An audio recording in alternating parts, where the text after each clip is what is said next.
dari kelompok Elia. Kami berjumlah 8 orang dengan Ketua Ibu Penetua Rika, anggota Ibu Tina, Bapak Agus, Bapak John, Ibu Yeti, Bapak Joshua, Saudara Niko, dan Adik Alvin. Jadi kami semua ada di sini.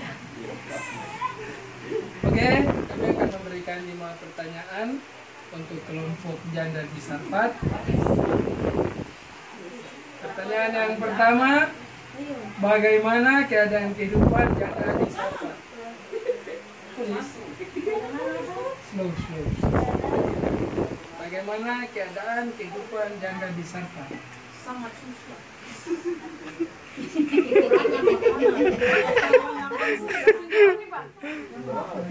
Bapak Jepang mana? Maksudnya tuh tulis jawaban, atau balik diskusi akan mereka? Enggak, langsung jawab saja. Biar kita selesaikan. Janda di Sarfat, kami menerimanya. Kalau jawaban dari kelompok kami, semua kita coba baca di pembacaan yang tadi kita baca bersama. Kita lihat di ayat yang ke-12. Ayat yang ke-12, perempuan itu menjawab, demi Tuhan Allahmu yang hidup, sesungguhnya aku tidak ada roti. Tidak ada roti padaku sedikit pun, kecuali segenggam tepung dalam tempayan dan sedikit minyak dalam buli-buli. Dan sekarang aku sedang mengumpulkan 2-3 potong kayu api. Kemudian aku mau pulang dan mengolahnya bagiku dan bagi anakku. Dan setelah kami memakannya, maka kami akan mati. Bagian pertanyaan kedua, bagaimana perilaku janda di Sarfat terhadap apa yang diperintahkan oleh Elia? Dong sudah kayaknya mah. Perilakunya bagaimana? Silakan kelompok janda Sarfat. Bagaimana perilaku janda di Sarfat terhadap apa yang diperintahkan oleh Elia?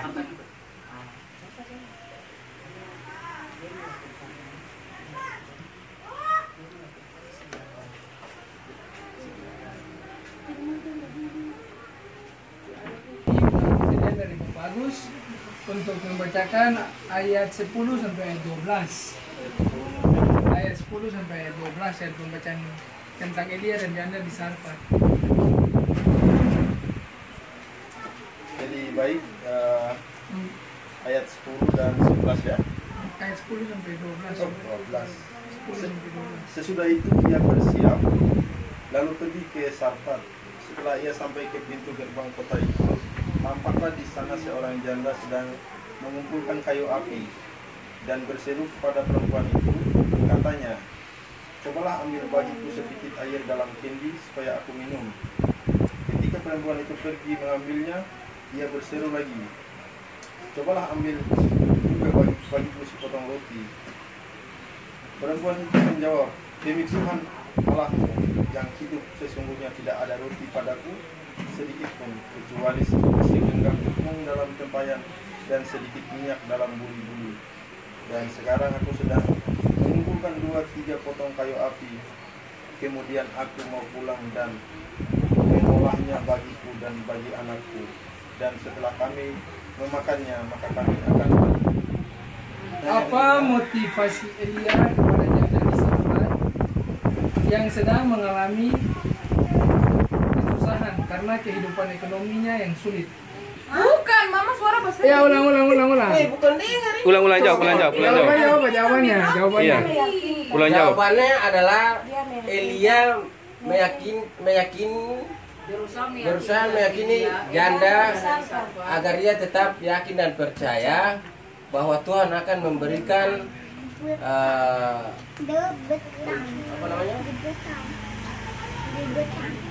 memberikan makanan untuk memenuhi kebutuhan janda dan anaknya. Tetapi Elia berkata kepadanya, janganlah takut, pulanglah, buatlah seperti yang kukatakan.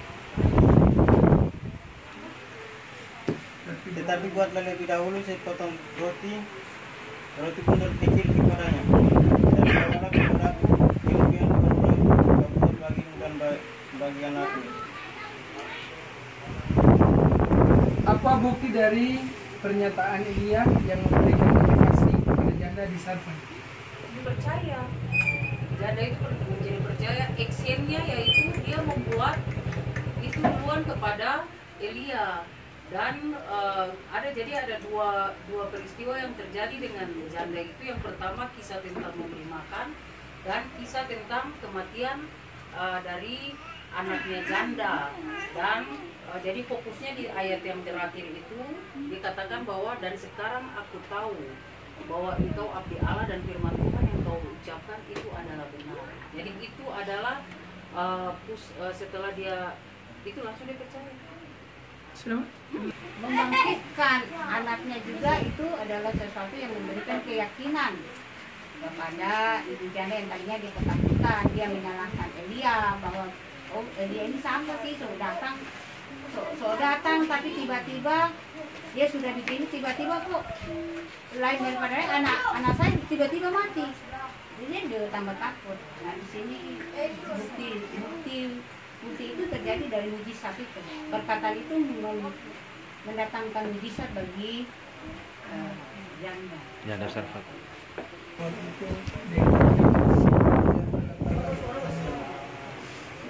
Oh, Pak, adanya suara besok. Bela perempuan itu dan dikatakan Elia.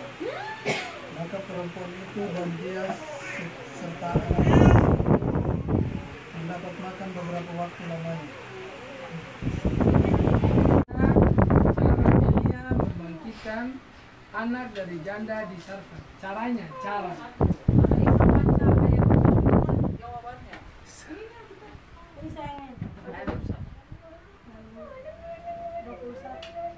Lalu ia mengujurkan badannya di atas anak itu 3 kali dan berseru kepada Tuhan. Katanya, ya Tuhan Allahku, ulanglah kiranya nyawa anak ini ke dalam tubuhnya. Demikian penyampaian dari kelompok Nabi Elia akan 5 pertanyaan dan semuanya telah terjawab oleh kelompok janda Sarfat dan kemudian mendapat ulasan balik dari kelompok Elia. Terima kasih kelompok Elia.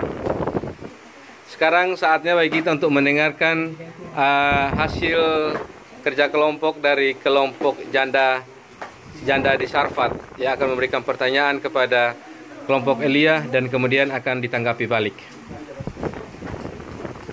Ya, selamat malam, Shalom. Kami sudah menyiapkan 5 pertanyaan yang sudah kami diskusikan di malam ini. Sebelumnya kami akan membacakan nama-nama kelompok kami, tapi saya akan memberitahu ketua kami yaitu Ibu Diaken Niken, dan kelompok kami yaitu Bapak Ale, Mama Lani, saya sendiri, Saya siapa? Ade Esra, dan Mama Mina. Kami akan mulai dari pertanyaan nomor 1, yaitu kenapa Tuhan menyuruh Elia bersembunyi di tepi sungai Kerit? Kenapa bukan di salah satu rumah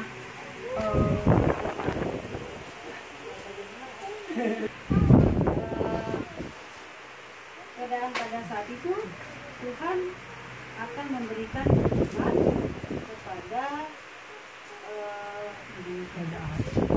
orang-orang Kristen ya. Kristen ya. Kepada Ahab ya pada saat itu. Karena orang Israel pada saat itu sudah mengikuti apa yang dilakukan oleh Ahab, yaitu menyembah berhala sehingga Tuhan berkata kepada mereka bahwa Tuhan akan memberikan kekeringan selama 3 tahun. 3,5 tahun. Iya, 3,5 tahun. Kekeringan itu akan terjadi dan akan kelaparan yang besar terjadi di situ. Sehingga Tuhan menyuruh Elia pergi dari situ, dihindar dari situ. Artinya bukan menghindar dari situ. Jawabannya ada di ayat nomor 4. Ayat 4. Engkau dapat meminum air dari sungai itu dan burung-burung gagak telah kuperintahkan untuk memberi makan engkau di sana. Ini adalah diskusi dari kelompok kami sendiri, yaitu jawaban kami. Dari situ yang ada dan juga ada di dalam ayat Alkitab yang baik. Tuhan ingin membuktikan kepada Elia bahwa dia sanggup memelihara kehidupan Elia dimanapun Elia berada tanpa bergantung dari orang lain. Kamu harus tahu bahwa kisah tentang Elia ini baru ada di Alkitab dimulai dari 1 Raja-Raja 17. Dan di 1 Raja-Raja 17 yang Ketun sudah baca dari ayat 1 sampai 24 ini dia belum disebut sebagai nabi. Jadi 1 Raja-Raja 17 ini dia memulai keterpanggilannya sebagai nabi. Jadi yang namanya dia terpanggil sebagai nabi, kalau Ketun lihat di kisah-kisah tokoh-tokoh Alkitab, biasanya sebelum dia dipakai Tuhan, dia harus digembleng dulu, dia harus diisi bekal. Nah, sama seperti si Elia ini. Jadi terjadi kelaparan, Tuhan menyuruh dia ke tepi sungai Kerit. Kenapa bukan di situ bahkan ditulis bahwa sungai Kerit di sebelah Timur. sebelah timur sungai Yordan. Iya. Sungai Kerit, sungai kecil, sungai Yordan, sungai yang sangat besar. Kenapa tidak di sungai Yordan? Karena ini Tuhan ingin menguji Elia. Dia dia ya ikut kasing semua yang jadi dia yang di tepi sungai Kerit ayat 17 ini juga pasal 17 ini juga berbicara tentang ini Elia lagi digembleng oleh Tuhan. Yaitu kenapa Tuhan menyuruh burung gagak yang adalah burung yang rakus untuk memberi makan Elia. Karena dia adalah Allah yang berkuasa. Dia bisa mengubah segalanya, bisa saja terjadi. Bahkan bisa diubahkan kan pada waktu Tuhan mencoba. Bisa saja, tapi itu ujian kepada Elia, ya, supaya Elia melihat bahwa yang tadi burung gagak ini adalah burung yang membawa bangkai. Nanti kalau orang di atas rakus, dia nanti bisa dimakan, dia bisa diginiin, bahaya juga bagi dia. Tapi dia di sini Tuhan mau menunjukkan bahwa inilah kuasa Tuhan.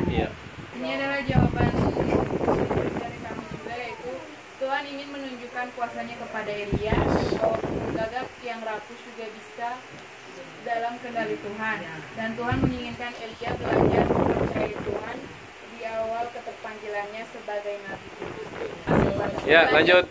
Di soal nomor 3 yaitu kenapa Tuhan menyuruh Elia menyampaikan kepada Ahab hukuman bahwa Tuhan tidak akan memberi embun atau hujan tidak akan ada embun atau hujan. Tidak akan ada embun atau hujan pada tahun-tahun ini. Kenapa Tuhan memerintahkan Elia untuk menyampaikan kepada Ahab bahwa tidak akan ada embun atau hujan pada tahun-tahun ini, kecuali pada dikatakan, karena kalau kita baca di pembacaan sebelumnya itu ada kata Ahab menyembah Baal. Jadi di situ termasuk membangun. Iya, jawaban dari kelompok. Kalau jawaban dari kelompok sharing kami yaitu karena Tuhan ingin menghukum bangsa Israel dan rajanya karena mereka menyembah berhala. Iya, 100. Tepuk tangan dulu. Iya. Lanjut. 200. Dapat di pasal 16. Oke, lanjut soal nomor 4. Kenapa Elia meminta makanan dari seorang janda? Bersiaplah pergi maka datanglah firman Tuhan kepada Elia, bersiaplah pergi ke Sarfat yang termasuk wilayah Sidon dan diamlah di sana. Ketahuilah, aku telah memerintahkan seorang janda untuk memberi engkau makan. Nah, berarti sudah diperintahkan, ya. 100. Iya, bacakan jawaban. Dari sharing kami itu karena Tuhan yang telah berkata kepada Elia bahwa sesampainya ia di sana, ia akan diberi makan oleh seorang janda. Iya. Lanjut. Terdapat di ayat betul. Lanjut soal nomor 5, nomor yang terakhir. Pada saat kapan Tuhan menyuruh Elia pindah ke Sarfat. Sesudah beberapa waktu sungai itu menjadi kering sebab hujan tidak turun di negeri itu.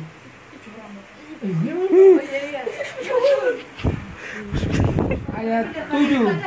Pas. Ayat 7. Ya betul 100. Ini jawaban kami itu pada saat sungai Kerit menjadi sering. Iya, betul. Iya, Kesimpulan tentang nama kelompok kami itu Janda Sarfat, tetapi kami bukan janda. asik. Tepuk tangan dulu, mereka bukan janda. Kenapa Janda Sarfat? Janda itu taat kepada perkataan Elia tentang membuat sekeping roti kepada Elia, baru setelah itu ia membuat kepada dirinya. Itu poin yang pertama. Poin yang kedua, hal memberi, yaitu bagaimana janda itu memberi dalam kesusahannya. Poin yang ketiga, yaitu poin yang terakhir, kepercayaan. Setelah ia membangkitkan anaknya dengan bantuan kuasa Allah, ia mulai percaya kepada Allahnya Elia. Sekian dari Tepuk tangan buat kelompok Janda Sarfat. Ya. Poin-poin dia di tepi sungai Kerit. Iya. Betul. Jadi yang pertama dari pembacaan itu yang bisa kita ambil untuk kehidupan kita adalah kita harus tahu bahwa Tuhan berkuasa untuk semua kehidupan alam semesta dan juga manusia. Itu kita lihat dari bagaimana Tuhan mengatakan yang disampaikan seperti kelompok dari Janda di Sarfat bahwa burung gagak adalah burung pemakan bangkai dan di atas karena kuasa Tuhan dia turut sama Tuhan.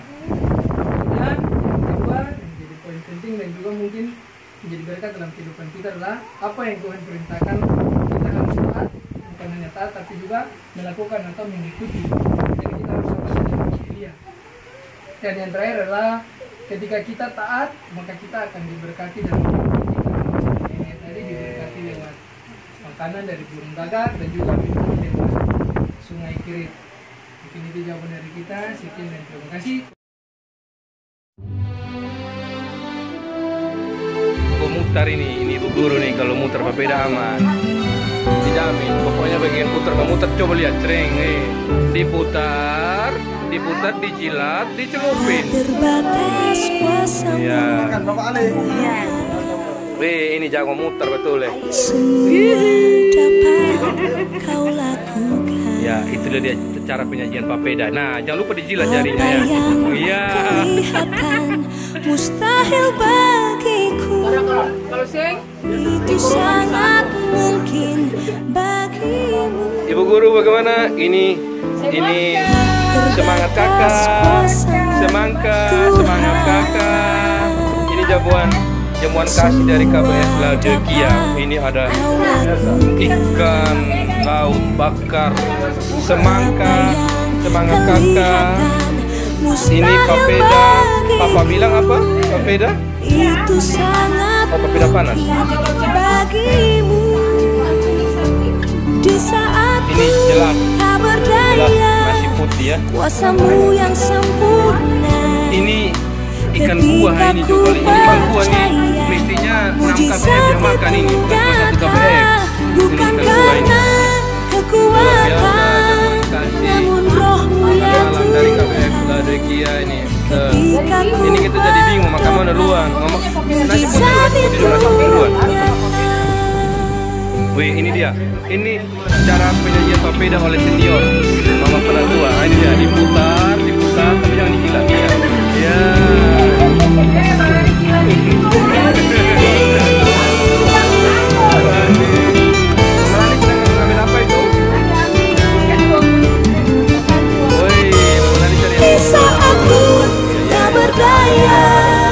Kuasamu yang sempurna. Ketika ku percaya mujizat itu nyata, bukan karena kekuatan, namun rohmu ya Tuhan. Ketika ku berdoa mujizat itu nyata. Ketika ku berdoa mujizat itu ini cara penyajian papeda, diputar ya. Percaya mujizat. Ya demikian cara penyajian dari papeda.